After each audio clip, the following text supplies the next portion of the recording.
सर्वम शिवमयम शिवानंता शिवकृपा अनंता। তাহলে বৃষ রাশির আলোচনায় আমরা প্রবেশ করব এবং প্রবেশ করার জন্য একদম ডিপেস্ট লেভেলস অফ আন্ডারস্ট্যান্ডিংয়ে আমাদের বিচরণ করতে হবে। এবং এই যে আপনাদের লাস্ট ভিডিওতে এসোটেরিক অ্যান্ড এক্সোটেরিক নিয়ে বললাম, সেটা কিন্তু কোনো আমার ব্যক্তিগত ভিউ পয়েন্ট দৃষ্টিভঙ্গি নয়। জার্মান দার্শনিক ইমানুয়েল কান্ত, তার থিওরি আছে নওমেনা অ্যান্ড ফেনোমেনা, অর্থাৎ প্রপঞ্চ গুণ রহিত আর প্রপঞ্চ গুণ যুক্ত। নওমেনা হচ্ছে ওই এসোটেরিক, ওই ডিপার লেভেল। এই বিশ্ব ব্রহ্মাণ্ড, এই বিশ্ব ব্রহ্মাণ্ডর মধ্যে আমরা যা আমাদের কাছে ইন্দ্রিয়গ্রাহ্য ফেনোমেনাল ওয়ার্ল্ড, কথাই হচ্ছে ফেনোমেনাল ওয়ার্ল্ড। এই ফেনোমেনাল ওয়ার্ল্ড মানে এই প্রপঞ্চ, এই সৃষ্টির যে প্রপঞ্চ, এই যে মায়া, দিস ইলিউশন, এটাই আমাদের কাছে বোধগম্য, এটাই আমরা অনুভব করতে পারি। কারণ আমরা কি দিয়ে নিজেদের চালনা করি? আমাদের পঞ্চেন্দ্রিয় দিয়ে। What are the tools of our existence? The sense organs. এই জন্য সেন্সারি পারসেপশন দিয়ে আমরা এই জগৎকে, ইন্দ্রিয়গ্রাহ্য এই জগৎকে আমরা ইন্দ্রিয় দিয়ে অনুভব করি, উপলব্ধি করি। আমাদের সম্পূর্ণ অভিজ্ঞতাটা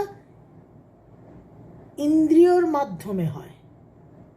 দিস ফেনোমেনাল ওয়ার্ল্ড, এটা প্রপঞ্চযুক্ত, এটা মায়ার জগৎ, দিস ইজ ইলিউশন। কিন্তু এর আড়ালে, পর্দে কে পিছে হচ্ছে দ্য ওয়ার্ল্ড অফ নওমেনা, প্রপঞ্চ গুণ রহিত, ত্রিগুণাতীত। এই নিয়ে জার্মান দার্শনিক ইমানুয়েল কান্ত আমাদের অনেক দর্শনের তথ্য দিয়ে গেছেন। যেটা বেদান্ত বলে ব্রহ্ম সত্য, জগৎ মিথ্যা। জগৎ মিথ্যা মানে নেই তা নয়, নন এক্সিস্টেন্ট তা নয়। এক্সিস্টেন্ট আছে যতক্ষণ আমি এই পঞ্চেন্দ্রিয় দিয়ে অনুভব করছি। আমি যখনই পঞ্চেন্দ্রিয়র ঊর্ধ্বে চলে যাব,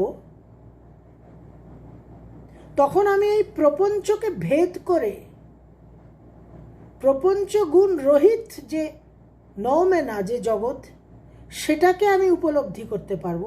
তখন আমার কাছে এই জগৎটা মিথ্যে। তখন এই সেপারেটিভ, এই বিচ্ছিন্ন, এই দ্বৈতবাদের যে জগৎ, সেটা আমার কাছে আর আসল সত্য, বাস্তব বলে মনে হবে না। আমি যখন নওমেনার ক্ষেত্রে পৌঁছবো, প্রপঞ্চ গুণ রহিত ক্ষেত্রে, ডোমেনে, ডাইমেনশনে যখন পৌঁছবো, তখন আমি উপলব্ধি করব যে সব কিছু সংযুক্ত, everything is connected, it is a creation of oneness, কোনো বিচ্ছিন্নতা নেই, অদ্বৈত ক্ষেত্র। এই জন্য ব্রহ্ম সত্য, জগৎ মিথ্যা।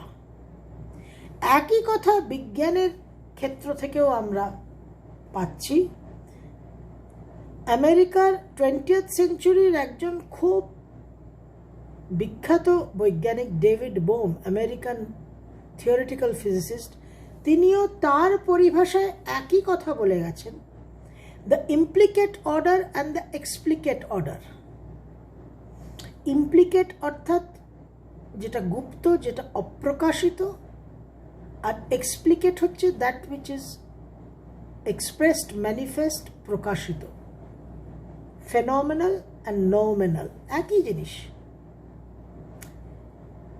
এবার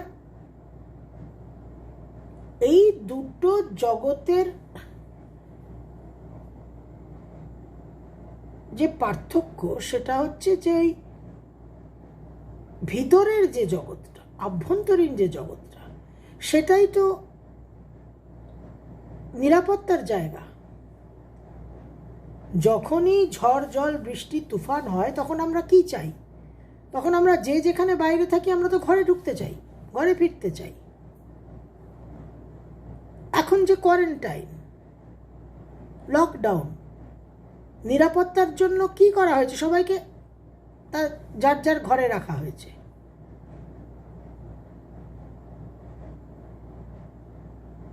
নবজাত শিশুকে তার ওই আতুর ঘরে ষষ্ঠী পুজো হওয়া অবধি তাকে রাখা হয়। Safety zone. তাহলে এই যে আশ্রয়টা, এই যে শেল্টারটা, এই শেল্টার, এই আশ্রয়কে যদি আমরা অবলম্বন করে জীবনযাপন না করি, সবসময় যদি আমাদের বিচরণ, অস্তিত্বটা বহির্জগতে হয়, তাহলে যখন বিপদ আসবে, যখন জীবনে ঝড় জল বৃষ্টি তুফান আন্দোলন আসবে, বিশৃঙ্খলা আসবে, তখন আমাদের কাছে এই সেফটি জোনটা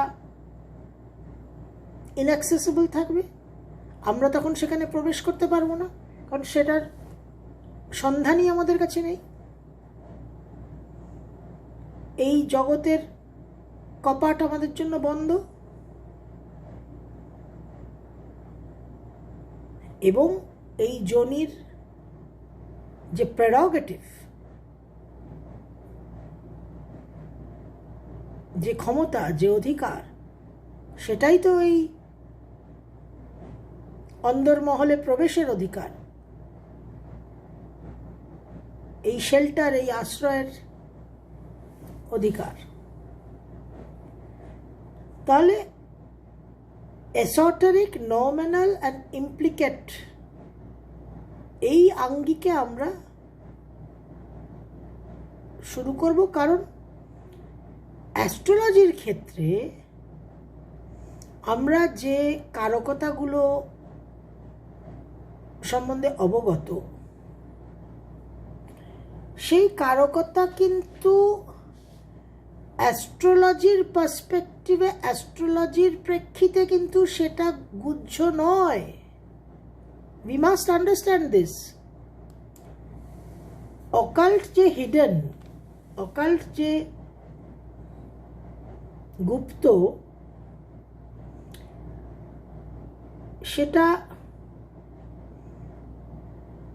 আমরা যে সিগনিফিকেন্সগুলো জানি এক একটা রাশির, এক একটা গ্রহর, সেটা কিন্তু অ্যাস্ট্রোলজির প্রেক্ষিতে এক্সোটেরিক, বাহ্যিক, প্রকাশিত, ফেনোমেনাল।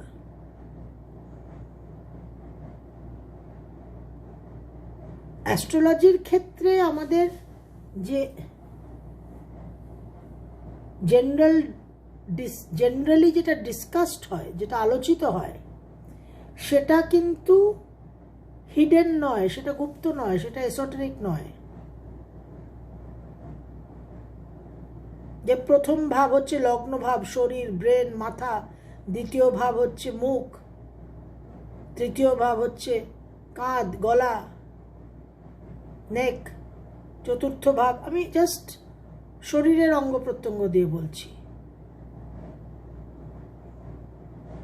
বা দ্বিতীয় ভাব হচ্ছে আমার সঞ্চিত অর্থ, আমার বাক, আমার খাদ্য। তৃতীয় ভাব আমার সহোদর। চতুর্থ ভাব আমার গৃহ, আমার বাহন, আমার সুখ, আমার মা। পঞ্চম আমার সন্তান, আমার উদর। এই যে কারকতাগুলো জ্যোতিষের, এই যে সিম্বলিজমগুলো, এই যে প্রতীকগুলো, এটা in terms of astrology this is not esoteric, this is exoteric. অ্যাস্ট্রোলজির আঙ্গিকে, অ্যাস্ট্রোলজির হিসেবে এটা আভ্যন্তরীণ তাৎপর্য নয়, এটা বাহ্যিক অর্থ। আমরা যখন আজকে এই বৃষ রাশির আলোচনায় প্রবেশ করব, তখন আমরা পরিষ্কার বুঝতে পারবো, দেখতে পারবো যে অ্যাস্ট্রোলজির আঙ্গিকে, in the astrological perspective, truly occult সিগনিফিকেন্সটা কি। তাহলে বৃষ হচ্ছে আর্থ সাইন, পৃথ্বী রাশি এবং স্থির রাশি, earth sign and fixed sign. সুতরাং পৃথ্বী রাশি, পৃথ্বী তত্ত্বের মধ্যে সবচেয়ে স্ট্রং বৃষ, কন্যা এবং মকর, এই তিনটে পৃথ্বী রাশি। কন্যা হচ্ছে মিউটেবল দ্বাত্তক আর পৃথ্বী, মকর হচ্ছে পৃথ্বী আর চর রাশি, কিন্তু বৃষ হচ্ছে ফিক্স, স্থির, আর্থ, কঠিন, সলিড অ্যান্ড ফিক্সড। মানে আর্থের, পৃথিবীর এই তত্ত্বের, এই প্রিন্সিপালের যে কোয়ালিটিটা, সেটা যেরকম অরিজিনালি এসেনশিয়ালি ফিক্সড, সলিডের যে ফিক্সড নেচার, সেটা বৃষর মধ্যে আছে। সুতরাং of all the earth science, Prithvi রাশির মধ্যে, সবকটা পৃথ্বী রাশির মধ্যে বৃষ রাশিটা হচ্ছে একেবারে কোইন্টেসেনশিয়াল পিওর পৃথ্বী রাশি। তো সেই জন্য ফার্স্ট থিং হচ্ছে you have to learn to respect the mother earth, প্রকৃতি, মূল প্রকৃতিকে শ্রদ্ধা এবং সম্ভ্রম করে চলা, যেটা একেবারে ভাজিয়া পাও হয়ে গেছে, পাপড়ি চাট হয়ে গেছে। অ্যাস্ট্রোলজিক্যাল পার্লেন্সে এই বৃষ রাশিকে অত্যন্ত বাস্তব, পার্থিব ভোগ, বিলাসিতা, জীবনে স্থিতি, অর্থ সঞ্চয়, এইসবের কারকতা দেওয়া হয়েছে। রিজিডিটি, স্টেবিলিটি, খুব অনমনীয়, এই সমস্ত, যেহেতু শুক্রের ঘর, আর্থ সাইন, এবং সিম্বলটা কি, প্রতীকটা কি না, বুল, বৃষ, ষাঁড়, বলদ। এখন এই যে আর্থ, এই যে পৃথ্বী তত্ত্ব, আমাদের মেরুদণ্ডের স্পাইনাল কর্ডের একদম উৎসস্থলে, যেখান থেকে মেরুদণ্ড শুরু হচ্ছে, টেলবোনের ওই এলাকায়, ওইখানে হচ্ছে মূলাধার চক্র, পৃথ্বী তত্ত্ব। সেই মূলাধার চক্রে কি পাওয়া যায় না, সুপ্ত কুণ্ডলিনী শক্তি। এই যে কুণ্ডলিনী শক্তি,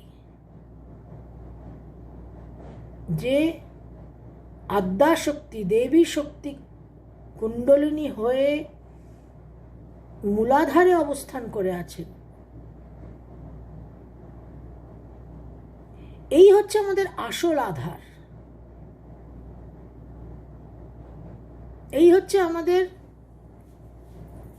প্রকৃত ফাউন্ডেশন, স্তম্ভ। কারণ এই কুণ্ডলিনী তো আমার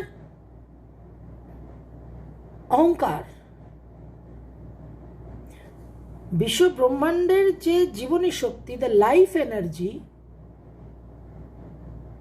ইউনিভার্সাল লাইফ এনার্জি, যখনই দেহে প্রবেশ করলো, যখন একটা দেহ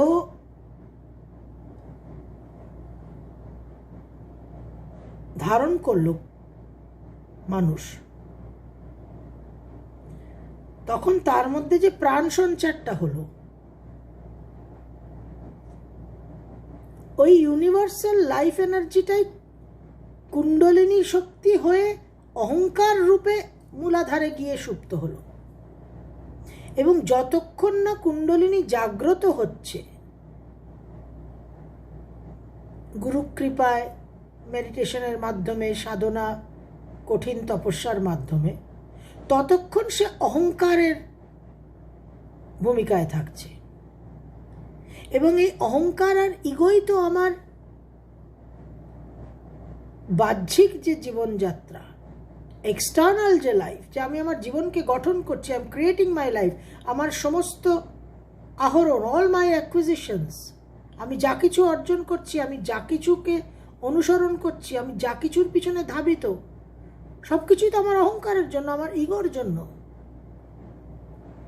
শিশু যখন বড় হয়ে বাবা মার আশ্রয় থেকে নিজেকে বিচ্ছিন্ন করছে, কেন করছে? তার যে হরমোনাল চেঞ্জগুলো আসছে, কেন আসছে? কারণ সে তার নিজের ইন্ডিভিজুয়েশন প্রসেসকে সক্রিয় করছে। তার যে একটা ব্যক্তি সত্তা, সেটা তৈরি হচ্ছে, সেটা গঠন হচ্ছে। হোয়াট ইজ দিস ব্যক্তি সত্তা? এই ব্যক্তি সত্তা তো অহংকার, আর কিছুই নয়। এবং এই ইগো, এই নিজের জীবনকে গঠন করার যে প্রেরণা, যে এনার্জি, সেটাই তো স্যাটার্ন।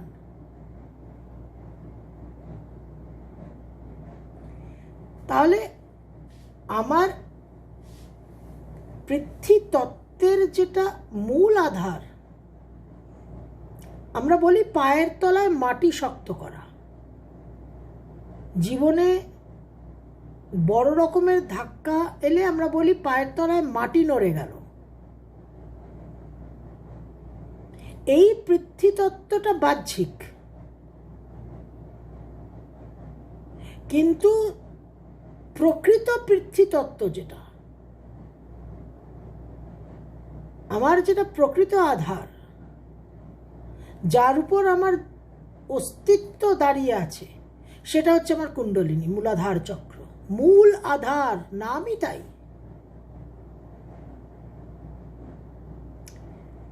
তো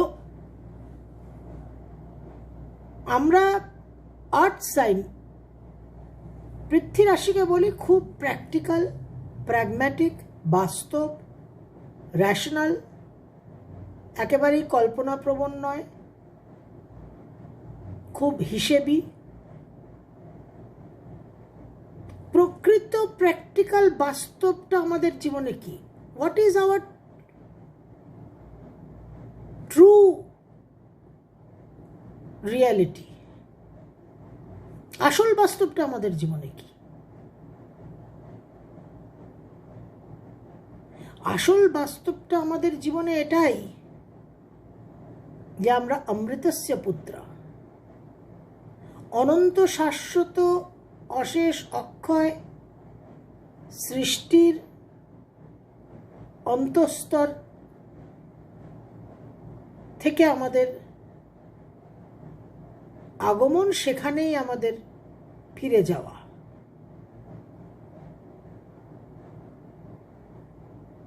that is the true reality.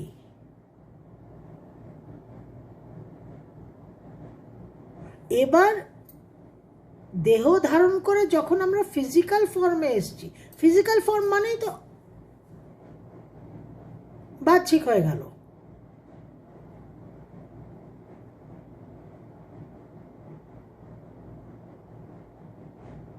এই বাহ্যিক ফিজিক্যাল ফর্মে পৃথিবীতে চলার জন্য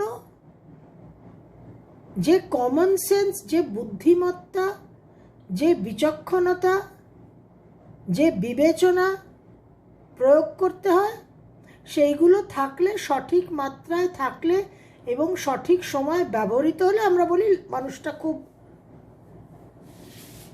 বাস্তববাদী, খুব প্র্যাকটিক্যাল, প্র্যাগম্যাটিক, ওকে নিয়ে চিন্তা নেই, ও ঠিক জীবন চালিয়ে নিয়ে যাবে।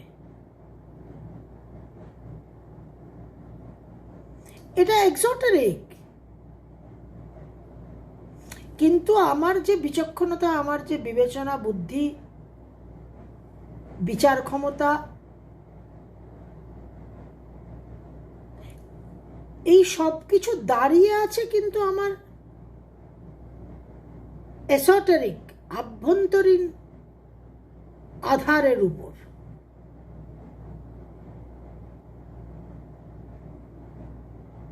ফেনোমেনাল ওয়ার্ল্ড আনফোল্ড করছে, প্রকাশিত হচ্ছে। নোমেনাল ওয়ার্ল্ড, প্রপঞ্চগুণ রহিত জগৎ ক্ষেত্র ডাইমেনশন থেকে ফেনোমেনাল ওয়ার্ল্ড, প্রপঞ্চগুণ যুক্ত জগৎ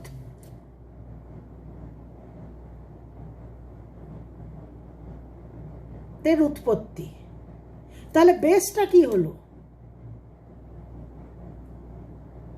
বেসটা নমিনাল হলো, বেসটা ইমপ্লিকেট হলো। কারণ অপ্রকাশিতর মধ্যেই তো প্রকাশিত জগতের সম্ভাবনা, পোটেনশিয়াল। পোটেনশিয়াল ক্ষেত্রটাই তো, সম্ভাবনার ক্ষেত্রটাই তো আসল ক্ষেত্র।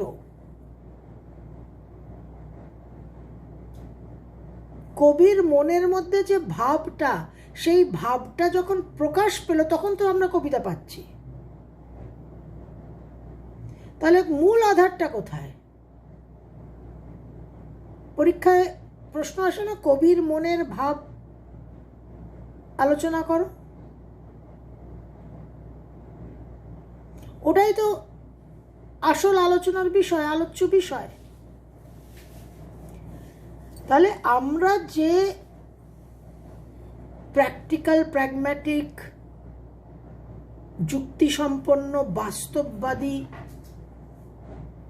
কোয়ালিটি গুণগুলোকে এত গুরুত্ব দিই, কেন দিই? কারণ জগতে চলার পথে, পৃথিবীতে চলার পথে, in this world we need this qualities, this skills, this abilities. কিন্তু যতই একটা মানুষ বিচক্ষণ হোক, বিচার বুদ্ধি বিবেচনা সম্পন্ন হোক, তাও তার জীবনে বিপর্যয় হয়। তার সমস্ত স্কিল সেট দিয়েও সে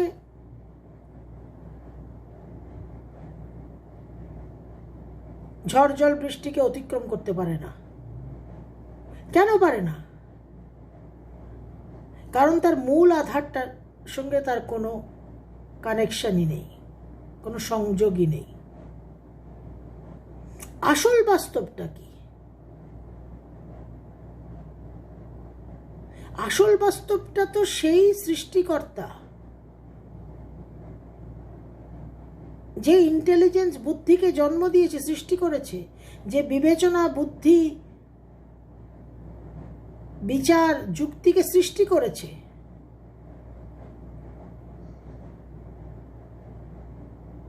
তার সঙ্গে তো আমার কোনো সম্পর্ক নেই। তার সঙ্গে তো আমার সম্পর্ক কমপ্লিটলি বিচ্ছিন্ন, always unreachable.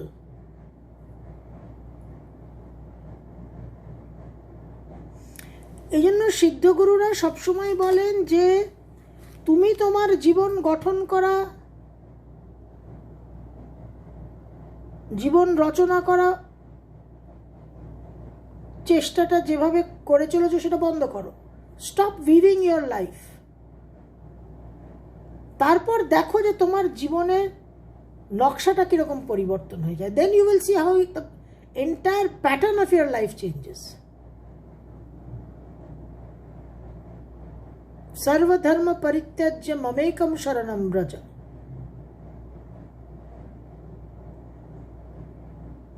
Live the thinking.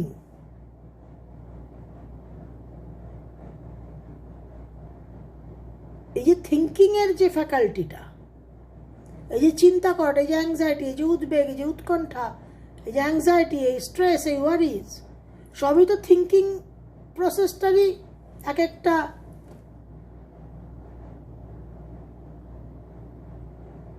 বিকৃত রূপ। তাহলে যিনি ইন্টেলিজেন্সকে সৃষ্টি করেছেন, লিভ দ্য থিঙ্কিং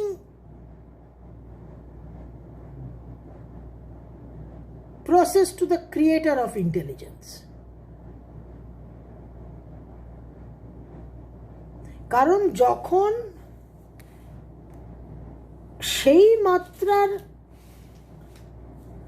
সমস্যা বিপর্যয় জীবনে আসবে, তখন আমার হিউম্যান ইন্টেলিজেন্স দিয়ে কিন্তু আমি কুলোতে পারবো না, কুলোতে পারি না। সেটা বারবার মানব ইতিহাসে আমাদের ব্যক্তি জীবনে আমরা অনুভব করেছি।